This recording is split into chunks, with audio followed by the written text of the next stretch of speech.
Hello दोस्तों, स्वागत है आप सब लोगों का मेरे इस यूट्यूब चैनल पर। आज के इस वीडियो में मैं आपको बताने जा रहा हूँ गारमेंट मैन्युफैक्चरिंग का सेटअप आपको लगाना है तो किस तरीके से लगाना है, और गारमेंट मैन्युफैक्चरिंग से रिलेटेड आपको क्या क्या चैलेंज फेस करने पड़ेंगे, और गारमेंट मैन्युफैक्चरिंग कितने रुपए से स्टार्ट कर सकते हैं। रुपए की बात करूँ तो 35,000 रुपये से भी गारमेंट मैन्युफैक्चरिंग स्टार्ट कर सकते हैं। चाहे आप होलसेलर हैं, चाहे आप शॉपकीपर हैं, चाहे आप कारीगर हैं, अगर सही तरीके से किया जाए तो गारमेंट मैन्युफैक्चरिंग में लाख रुपए भी बहुत होता है। ठीक है। आज मैं ये कहानी इसलिए बता रहा हूँ क्योंकि एक वीडियो देख रहा था, उसमें एक भाई बोलता है कि 3 लाख रुपया तो आपको स्टार्टिंग चाहिएगा और उसके बाद कम से कम 10 लाख 15 लाख रुपया आपके पास होना चाहिए। बिल्कुल ऐसा कुछ नहीं है। बिजनेस जो होता है दिमाग से होता है, बिजनेस जो होता है नई नई तरीके से होता है, बिजनेस जो होता है ट्रिक पे बेस है। बिजनेस के लिए आपको अलग से सीखना पड़ता है। किसी ने बताया, अपना एक्सपीरियंस बताया, उस भाई ने अपना भी एक्सपीरियंस बताया, हो सकता है उसको 15 लाख रुपए की जरूरत पड़ी हो, लेकिन बहुत सारे लोग जो कारीगर हैं, कारीगर लोग चाहते हैं कि भाई मैं अपना सेटअप स्टार्ट करूं, तो कारीगर को तो मैं एक ऐसी एडवाइस दूंगा, ऐसा तरीका बताऊंगा कि लाख रुपए से कम में आप काम बिजनेस स्टार्ट कर सकते हैं। कुछ चीजें हैं जो आपको सीखनी पड़ेगी, जैसे कि मैं भी इसमें बहुत सारी चीजें सीखा हूं। और मैं किस बेस पे बोल रहा हूं, क्योंकि मैं जब जिन लोगों को स्टिकर देता हूं, कम से कम इस टाइप के कारखाने मेरे पास 50 से ऊपर हो गए, तो 50 लोग से मैं जुड़ रहा हूं। ठीक है। अब 50 लोगों से जुड़ने के बाद, उन लोगों की कहानी समझने के बाद, तो मैं कुछ निष्कर्ष निकाला हूं। मैंने कुछ तरीके निकाले हैं जिस तरीके से आप काम कर सकते हैं। मेरे पास 5 तरीके हैं जिस तरीके से आप बिजनेस कर सकते हैं। 5 तरीके में पहली कैटेगरी मैंने आपको दी है कि एक आदमी के पास 50 लाख रुपए है, उसने गारमेंट मैन्युफैक्चरिंग कैसे स्टार्ट किया है। ठीक है। दूसरा मैंने अपना आपको रखा है, मेरे पास 10 लाख रुपए थे और मैंने गारमेंट मैन्युफैक्चरिंग कैसे स्टार्ट किया है। ठीक है। तीसरा, एक भाई जो मेरे से स्टिकर लेते हैं, उन्होंने 4 लाख रुपए लगाया और गारमेंट मैन्युफैक्चरिंग स्टार्ट किया, और मैं बाद में शॉक्ड हो गया, मतलब मेरा दिमाग ही बिल्कुल कैलकुलेशन बंद कर दिया जब एक भाई ने बताया कि उसने 1 लाख रुपए से भी कम में गारमेंट मैन्युफैक्चरिंग स्टार्ट कर दी। और हद तो जब हो गई, जब मैं प्रैक्टिकल कर रहा था, करते करते पता चला कि एक बंदे ने 30,000 रुपये लगाया। 30,000 रुपये लगाया और गारमेंट मैन्युफैक्चरिंग स्टार्ट कर दी। किसी को कहानों तक नहीं पता चला। आज इन सब चीजों से पढ़ते खुलेंगी। आप चाहे होलसेलर हो, रिटेलर हो, शॉपकीपर हो, कारीगर हो, और मेरा फोकस ज्यादातर कारीगर को होगा क्योंकि मैं चाहता हूँ कारीगर लोग भी आगे बढ़े। ठीक है। इससे बहुत लोगों को फायदा होने वाला है। और साथ मैं ये भी बता दूं, मेरा कहना है आप स्टार्ट करो और उसमें सीखते रहो, मतलब कुछ चेंज लाते रहो कि पता चला आपको ये चीज करनी थी, इसको दूसरे तरीके से भी कर सकते हैं, तीसरे तरीके से भी कर सकते हैं। ऐसे ये है। और साथ साथ मैंने अपना यूट्यूब का चैनल का नाम बदल दिया है, और मैंने इसका नाम भी हेल्प करने के लिए स्टार्ट योर गारमेंट बिजनेस। जो भी स्टार्ट करना चाहता है, कोई दूसरे काम करता है, वो गारमेंट स्टार्ट करना चाहता है, इन पांचों कहानी में आप लोग बिल्कुल फिट बैठेंगे। लास्ट में मुझे बताइएगा कि आपने यहाँ पे गलत बताया या ये एग्जाम्पल गलत है या जो भी है। इसमें पूरी ताकत में लगा रहा हूं क्योंकि बहुत सारे लोग, कारीगर लोग, जिंदगी भर कारीगर रह जाते हैं, आगे नहीं बढ़ पाते, जबकि वो कारीगर लोग सिर्फ 1 लाख रुपया इकट्ठा करें, 4-5 महीने की सैलरी जोड़े और उसके बाद काम स्टार्ट कर सकता है। ये कैसे होगा, पॉसिबल है या नहीं है, आप लोगों को खुद पता चल जाएगा। वीडियो कुछ लंबी हो जाएगी, इसलिए मैं पहले 2 एग्जाम्पल ले लूंगा, उसके बाद दूसरी वीडियो में मैं 3 एग्जाम्पल ले लूंगा। वो भी इसीलिए क्योंकि वीडियो ज्यादा लंबी हो जाएगी, तो हो सकता है आप लोगों को कुछ को समझ आए, कुछ को नहीं आए। तो चलिए दोस्तों, आज की पहली वीडियो को स्टार्ट करते हैं। ये एक बंदा है जिसने 15 लाख रुपए लगाया, मेरे पास में ही रहते हैं, बहुत अच्छा बिजनेस कर रहे हैं, प्रेजेंट में कर रहे हैं, लेकिन उनकी कहानी को मैं पीछे गया क्योंकि मैं उनको करते देखता था। अब उनकी कहानी को मैं बताता हूँ। उन भाई ने क्या किया, अपना पूरा पूरा फैमिली को लेके लोनी गाजियाबाद में पहुंचे, वहां पे अपना पूरा सेटअप लगाया। कई लाख रुपए की मशीन आई, लगभग 3 लाख रुपए की मशीन आई। उसके बाद कपड़ा लाके सिलवाना स्टार्ट किया। ठीक है। पूरा सेटअप था, सब कुछ था, खुद भी इन्वॉल्व थे। तो धीरे धीरे मार्केट जाना स्टार्ट किया। मार्केट में दिल्ली में जिसके पास गए कि ठीक है ले आओ, एक पेमेंट बाद में होगा, ले आओ एक पेमेंट बाद में होगा। वो बाद में ही जैसे स्टार्ट हुआ, किसी ने 5 लाख रुपए रखा, किसी ने 2 लाख रुपए का रखा, किसी ने 1 लाख रुपए का रखा, किसी ने 1 लाख दिया, 50,000 रोक लिया। इस तरीके से होना धीरे धीरे स्टार्ट हुआ। वो भाई बिल्कुल प्रोफेशनल चल रहा था, 1,000 रुपए का रेंट दे रहा था, और साथ साथ जीएसटी वगैरह सारी कुछ बनवाई थी, उसका सब चीजों को भरता चला जा रहा था। ठीक है। फाइनली कंडीशन ऐसे आई, दिल्ली में यही नहीं पता चला उसका जो है 10 लाख 12 लाख रुपया कहाँ फंस गया, समझ में नहीं आ रहा था। इतने परेशान के कोई दूसरा आदमी पेमेंट नहीं दे रहा, कोई 10,000 दे रहा, कोई 15,000 दे रहा, ऐसा भी नहीं था कि लेके भाग चुके थे, ऐसा भी नहीं था कि मार्केट वाले उसका पैसा लेके भाग चुके थे, वो वहीं थे। वो क्या करते थे, कोई 10,000 पकड़वा रहा, कोई 15 पकड़वा रहा, कोई 20 पकड़वा रहा, और इतने में क्या होता है, पीछे से इतने भी खर्चे होते हैं, ठीक है, रेंट देना, दूसरी चीजें देना, वो चीजें, घर का खर्चा होना, उन चीजों की वजह से वो माइनस में धीरे धीरे एक अमाउंट को खाया जा रहा था, ठीक है। आप समझ सकते हैं, जैसे जिसके पास 10 लाख रुपया था, उसके पास आया 10,000, 10 तो फिर वो फैमिली में चला जाएगा, वो रोटेशन में क्या लाए। तो इस तरीके से उसका काफी अच्छा अमाउंट फंस चुका था। कहते हैं ना, जब आदमी मेहनत करता है तो उसको कहीं ना कहीं रास्ता नजर आता है। इसमें कसम में वो झेल रहा था, और उसने डायरेक्ट डिसाइड किया कि मैं ये कारखाना अपने घर वापस ले जाऊं, क्योंकि कम से कम 15,000 रुपए का रेंट तो बचेगा, दिल्ली के खर्चे थोड़े कम तो होंगे। इस उम्मीद से वो घर की तरफ आने की सोचता था। तो उसको नजर आता था, दिल्ली वाले कोई दोबारा पूछता नहीं, अगर आप बीच में हट गए कोई भी नहीं पूछता, अगर उनको माल दे रहे हैं, ठीक है, तो वो थोड़ा थोड़ा पैसा देते रहेंगे, और वो भी बढ़ाते चले जाते हैं कि इस बार 10 रोका, अगली बार 15 रोकेंगे, 20 रोकेंगे, लेकिन उम्मीद बिल्कुल कम होती चली जाती है, वो आपका पैसा और बढ़ाते चले जाते हैं, रोकते चले जाते हैं। ये कसम में वो बेचारा आदमी परेशान होकर अपने घर आया। उसका एक बेटा एक बम्बई रहता था, वो किसी और काम में था, ठीक है, वो अपना 10-20 हजार रुपए की नौकरी वहां पे कर रहा था, लेकिन सिलाई का काम से बहुत दूर था। जब घर पे काम हो रहा था तो वो धीरे धीरे लेके आसपास मार्केट घूमना स्टार्ट किया। आसपास की अगर आप देखेंगे तो दिल्ली में साइन मार्केट बहुत ज़्यादा फेमस है। वो माल अपना साइन मार्केट में लेके गया, उसको वहाँ से थोड़ा सा ऑर्डर आया, ठीक है। उसके साथ प्लस पॉइंट था, वो अपनी नौकरी भी कर रहा था और एक दो जगह साइन मार्केट में माल डाल रहा था। वक्त गुजरा, साइन मार्केट में थोड़ी पहचान हुई, चेहरा पहचानने जाने लगा, तो स्पीड डबल हो गई। और सबसे अच्छी बात, वहां पे आपको पेमेंट बराबर मिल रहा था, दिल्ली की तरह नहीं हो रहा था कि एक पेमेंट आ गया पूरा रुक गया। वहां से वो माल डालता था, पेमेंट आ जाता था, ऐसा होना स्टार्ट हुआ। तो धीरे धीरे वहां से रोटेशन आया।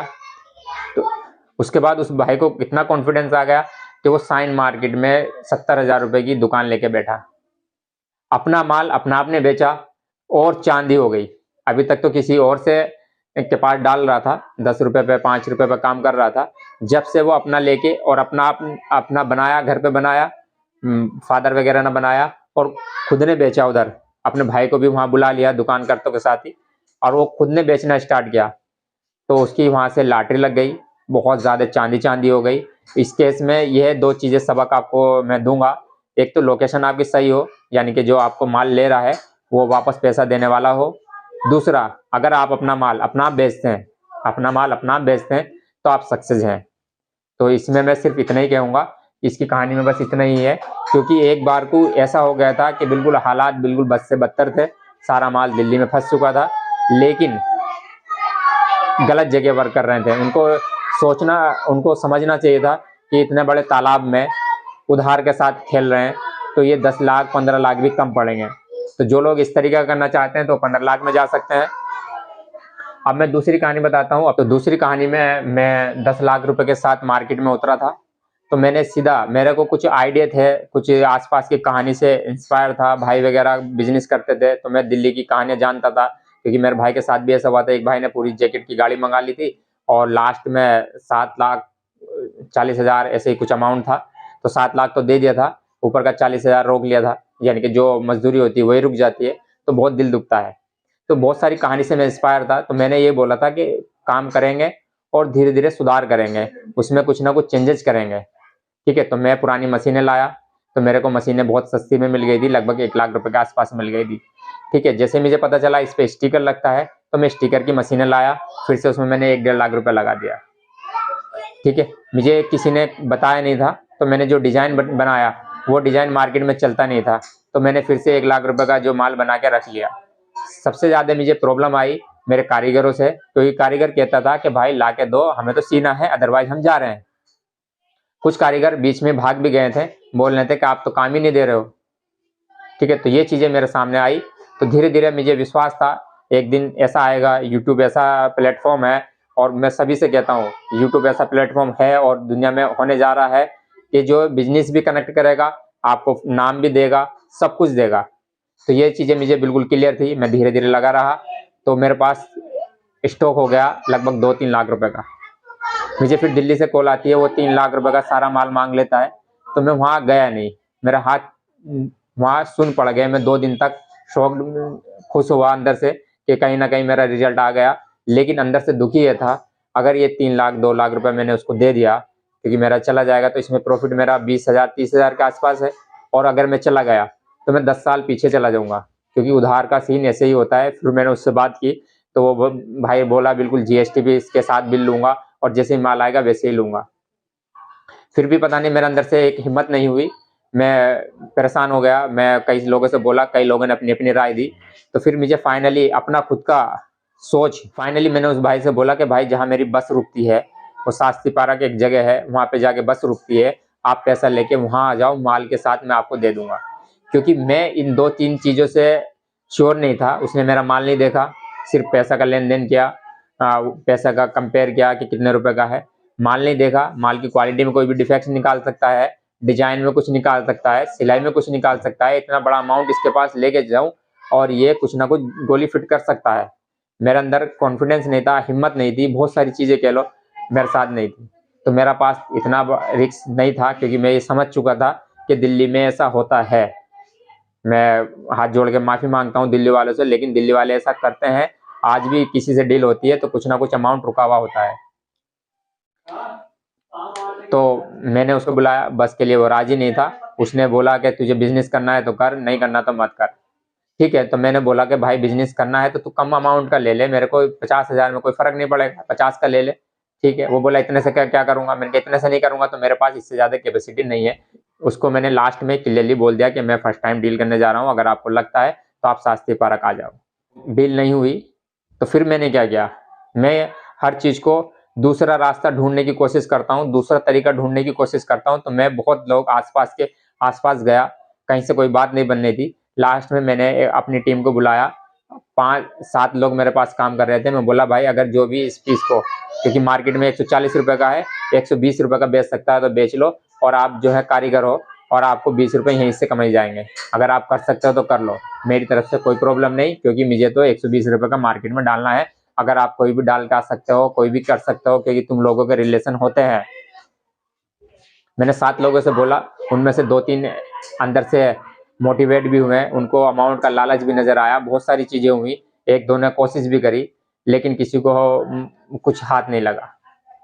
और उधर मैं ठान के बैठा था डील होगी तो कैश में होगी, और तुरंत मेरी ही जगह पे होगी, अदरवाइज डील नहीं होगी। क्योंकि मैं आज भी बोलता हूँ, वो लोग डूब जाते हैं जो लोग उधार में डील करते हैं। ठीक है, तो इस 6-7 लोगों से मैंने बोला, जो कारीगर थे उन्होंने कोशिश करी, उनमें से एक बंदे ने बोला कि मुझे 10 गड्डी दे दो। उसका कोई भाई वगैरह था, दूर का भाई, और वो जाके उसको बेचा।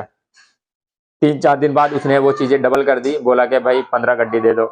मैं बोला, तो मेरी पहली जो सेल थी, आप ये सोच सकते हैं कारीगर से थी। तो मैं बोलता हूँ ना कहीं रास्ता निकल आता है।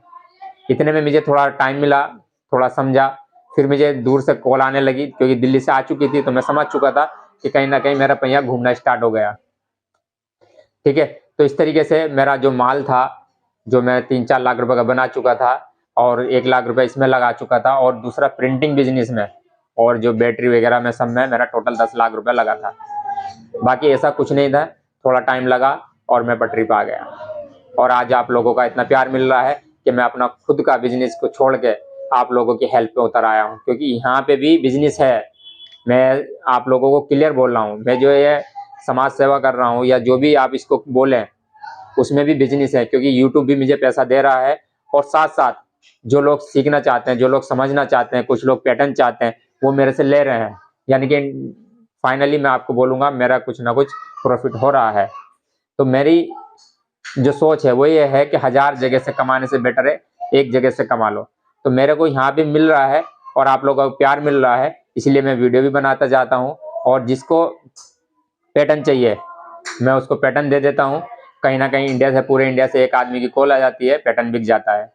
लेकिन मैं चाहता हूँ जो लोग गरीब हैं, जो लोग नहीं कर पाते, तो मैं बहुत सारी वीडियो बना चुका हूँ और वीडियो बढ़ा दूंगा, क्योंकि वो लोग भी पैटर्न बनाना सीख लें। क्योंकि वो सीख लेंगे तो बिजनेस में आधी जान वहीं से स्टार्ट हो जाएगी, ये मेरा कहना है। देखिएगा दोस्तों, आज मेरा भी बिजनेस बिजनेस अपना सही जगह पर रन कर रहा है और रन के साथ साथ थोड़ा सा नाम भी बढ़ रहा है।